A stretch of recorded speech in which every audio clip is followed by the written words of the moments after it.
我们来聊一个话题：真实信仰所需要付出的高昂代价。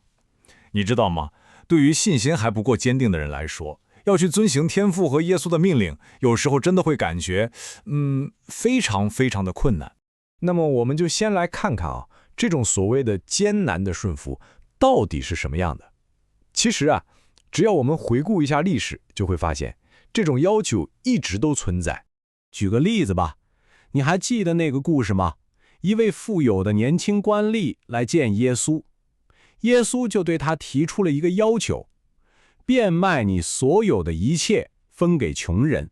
你想想看，这对任何人来说都是一个巨大的挑战。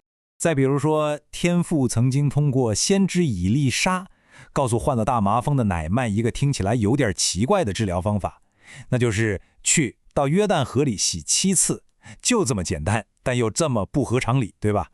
同样的，天父也曾经给过扫罗王一个非常严厉的命令，让他去毁灭亚玛力人，要求是把他们所有的一切全都彻底毁灭，一个都不留。不过，要说到最严峻、最让人难以想象的考验，恐怕就是这个了。天父吩咐亚伯拉罕将你的儿子以撒献为燔祭，这可是他等待已久独生的儿子啊。还有一个我们都很熟悉的故事，天父吩咐挪亚去建造一艘方舟，在一个看起来风平浪静、根本不会有洪水的地方。所以你看，所有这些命令，每一个都要求一种完全超越我们普通人逻辑的顺服。好，你可能会想，这些都是很久以前的故事了，跟我们现在有什么关系呢？其实，这种对信心的考验今天同样存在，只是换了一种形式。那么今天摆在我们面前的命令是什么呢？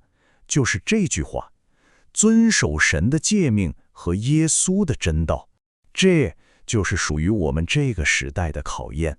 我们来看一下这个对比，就很有意思了。过去是献上儿子，今天呢，可能是要求你摒弃世俗的医药；过去是在河里沐浴，今天呢，是单单依靠信心来获得医治；过去是建造方舟，而今天就是遵守诫命。本质上这是完全一样的信心考验。但是很多人会觉得，哇，完全不靠药物和保健品，只靠信心，这太难了，做不到。他们宁愿选择那些自己看得见、摸得着的方法，可结果呢，往往是徒劳无功。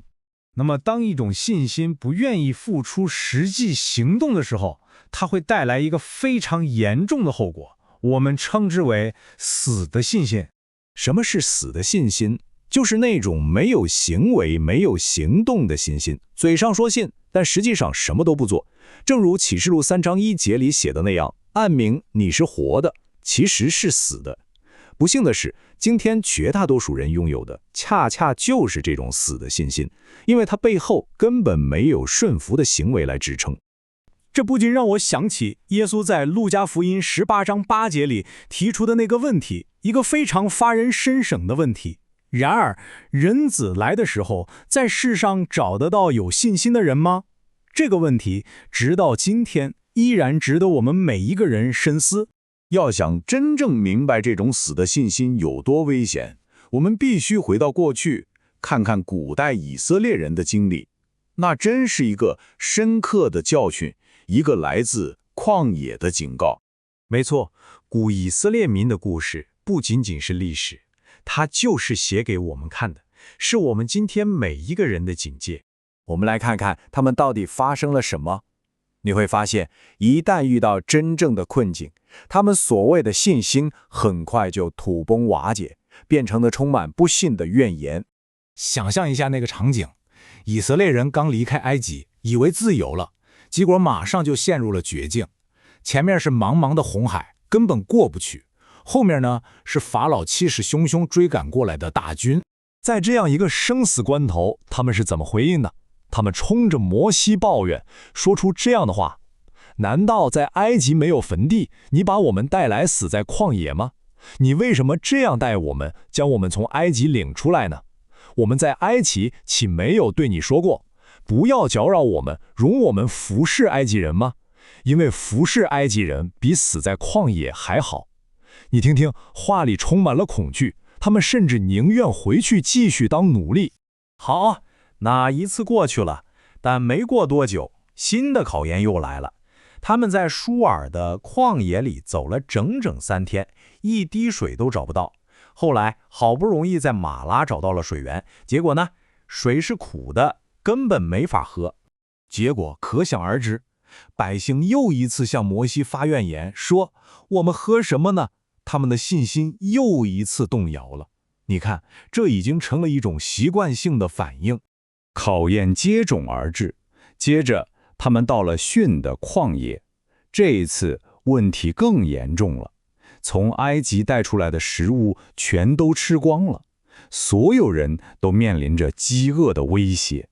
于是他们又一次向摩西和亚伦发出了怨言，甚至说，巴不得我们早死在埃及地耶和华的手下，那是我们坐在肉锅旁边吃得饱足。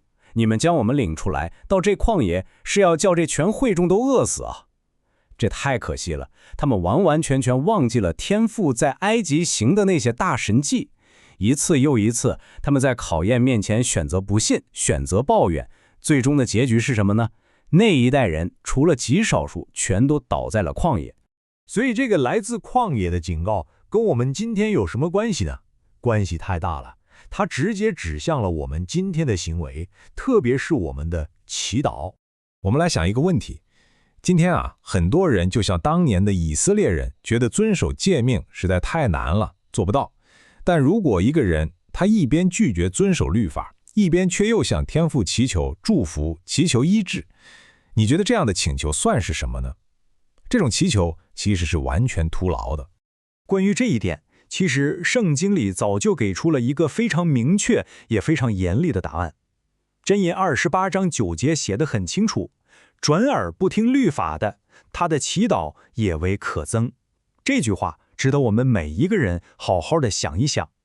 一个不愿意听从律法的人，他连祈祷本身都成了一件可憎恶的事。